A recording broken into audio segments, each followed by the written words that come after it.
constrained in our reporting. Pakistani Prime Minister, and we can, it's flashing on your screen at the bottom half as well. The Pakistani Prime Minister Shehbaz Sharif has called a meeting of the National Command Authority. It is the authority that has overseen the nuclear powers or the nuclear command authority of the Pakistani military.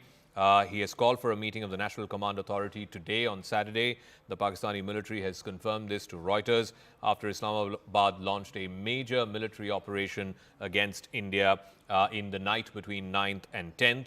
The National Command Authority is the top body for civilian as well as military officials that take serious security decisions, including those related to the nuclear arsenal of Pakistan. This could be saber-rattling. I don't think we should fall for this propaganda, but clearly the Pakistanis seem to be ratcheting up. Last night, they're escalating it, going a couple of notches up the escalation ladder. India forced to respond, to retaliate to that.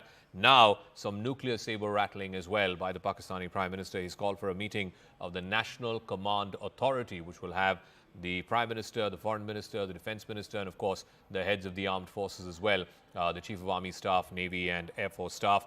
Let me go across to Aman Sharma, our political editor. He's joining us live from outside South Block. As we expect that press conference by the Foreign Secretary as well as the individuals, the officers of the Army and the Navy. What's the reading in South Block, Aman? What is the big picture? Because this is a serious escalation that Pakistan has tried in the last 6-7 hours or so.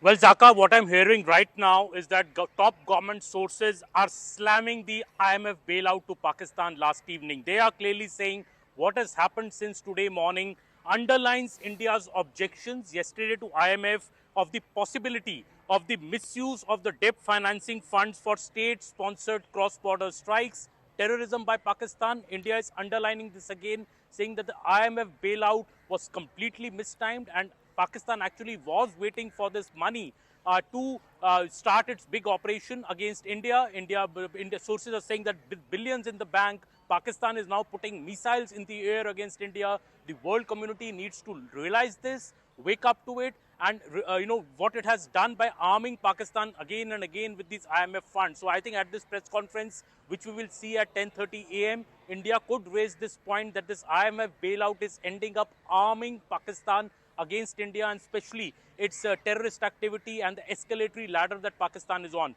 See, Zaka, government sources are very, very clear that the original escalation is of April 22nd, the Pahalgam attack which Pakistan did. India did its offensive on May 7th, 96 hours ago, by doing Operation Sindoor, but only targeting terrorist infrastructure of Pakistan, not targeting any military infrastructure, not targeting the civilian population.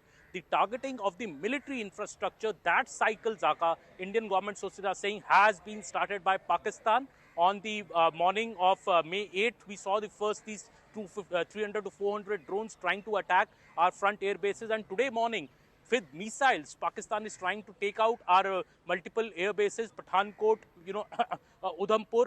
All these attacks have been foiled, but Pakistan intention is very clear to take up this escalatory ladder, and they stopped till the IMF payout. They didn't do it. It was more an intel exercise, this drone which were flown. But now this is the ultimate attack by Pakistan, and India is responding very, very strongly. India has decided that if you will target our military infrastructure, we will take out your military infrastructure as well. And India has targeted Rawalpindi's airbase.